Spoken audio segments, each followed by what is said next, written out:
जावायला तर सगळेजण दोंडे खायला बोलवतात, पण सुनाला कोणी बोलवते का? तर मला बोलवलं होतं बरं का माझ्या सासूबाईंनी. आणि इथं मला का नाही डोळ्याला काय झालं होतं काय माहीत, मस्त असं रेडी झालते आणि माझ्या डोळ्याला इन्फेक्शन झालं होतं कशाचं तरी. आणि असं काही झालं होतं डोळा माझा बारका. आणि मस्त असं मी साडी घालून रेडी झालते, पण वंश पप्पाला ना साडी नको म्हणले. आता मग काय मला ड्रेसच घालावा लागला. इथं आलो होतो आम्ही शोरूममध्ये. वंश पप्पाचं थोडंसं काम होतं गाडीचं म्हणूनच थांबले होते मी तर झाडाखाली. आणि ते वंश आणि वंश पप्पा गेले होते शोरूममध्ये. वंश पप्पा आज ट्रिपहून आलते आणि आजच आम्ही निघालो होतो आणि दुपार पण झाली होती, ऊन पण झालं होतं म्हणून पाणी प्यायला लागले होते. आणि तसं तुम्ही पण उन्हामध्ये ना काळजी घ्या, पाणी वगैरे पेत जावं सारखं बाहेर जरी उन्हाचं निघालं तरी, कारण डिहायड्रेशन खूप जास्त होईल.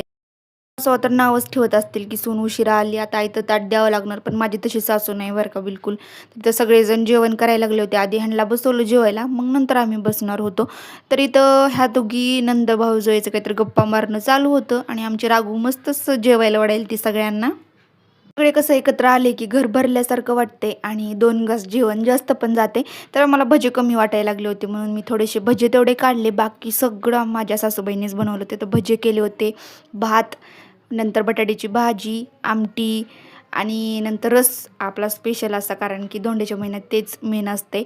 आणि मेन म्हणजे धोंडे, अजून कुरुडी पापडी आणि नंतर ह्या गरमागरम पोळ्या पण त्यांनीच केल्या होत्या. आणि पोळ्या पण खूप सुंदर झाल्या होत्या.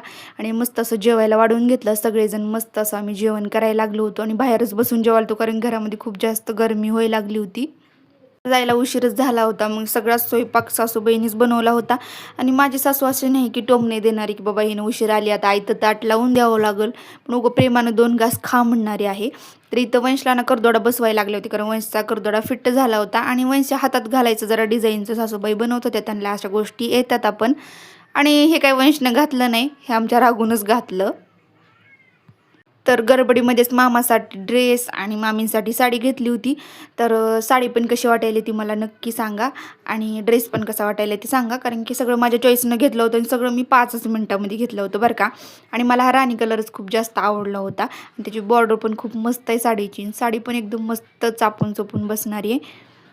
तर शेवटच्या क्षणाला आपल्याला जायला लागले की नको नको वाटते ना, आपण म्हणजे मस्त असं गप्पा मारत बसलेले दिवसभरात सगळं आठवते. आणि मामीने साडी घातली होती, कारण की मामी घालणं गेल्या होत्या, मग त्यांना म्हणलं तरी पण घालून दाखवा आम्हाला आणि जाताना घालावी लागते, म्हणून त्यांनी घातली.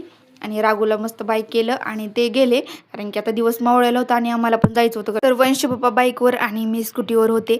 आणि खरं सांगते खूप जास्त बोर व्हायला लागलं होतं, कारण की वेगवेगळं जायचं म्हणलं ना, बोलायचं नाही, गप्पा मारायचं नाही, काही नाही, एक सामसूम रस्त्यावर चालायचं असं काम आहे. तर व्हिडिओ आवडल्यास लाईक, शेअर, कमेंट आणि सबस्क्राईब करायला विसरू नका.